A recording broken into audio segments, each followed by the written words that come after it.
నేను శేఖరాచారి. నాగర్ కర్నూలు జిల్లా ప్రధాన వార్తలు చూసినట్టయితే రాష్ట్రంలో బీఆర్ఎస్ శ్రేణులపై జరుగుతున్నటువంటి అక్రమ అరెస్టులను నిరసిస్తూ జిల్లా వ్యాప్తంగా కూడా రాస్తారోకోలు ధర్నాలు కొనసాగుతూ ఉన్నాయి. వెల్దండ మండల కేంద్రంలోని శ్రీశైలం హైదరాబాద్ ప్రధాన రహదారిపై బీఆర్ఎస్ శ్రేణులు పెద్ద ఎత్తున రాస్తారోకో చేశారు.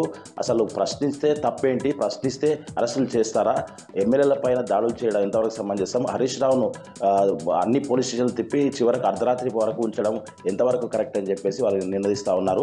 ఈ అక్రమ అరెస్టులకు భయపడేది లేదని చెప్పేసి, ఉద్యమాలు మాకు కొత్త కాదని చెప్పేసి, ప్రభుత్వం వెంటనే తమ వైఖరి మార్చుకోకపోతే మరింత పెద్ద ఎత్తున ఆందోళన చేస్తామని చెప్పేసి ఆ రాస్తారోకో చేసిన బీఆర్ఎస్ శ్రేణులు పెద్ద ఎత్తున ప్రభుత్వాన్ని హెచ్చరించిన పరిస్థితి.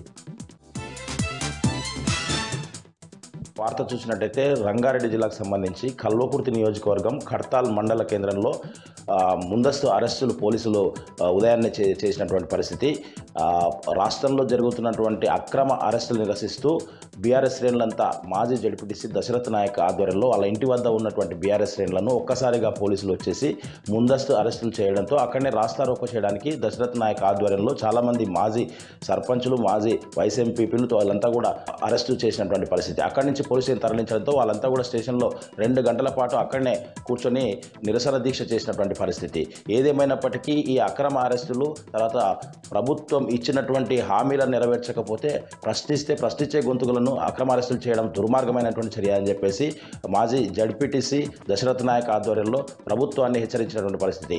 ఇది ఇట్లే కొనసాగితే రాబోయే రోజుల్లో మరింత ఉద్యమిస్తామని, ఉద్యమాలు మాకు కొత్త ఏం కావని చెప్పేసి వాళ్ళు ప్రభుత్వాన్ని హెచ్చరించినటువంటి పరిస్థితి.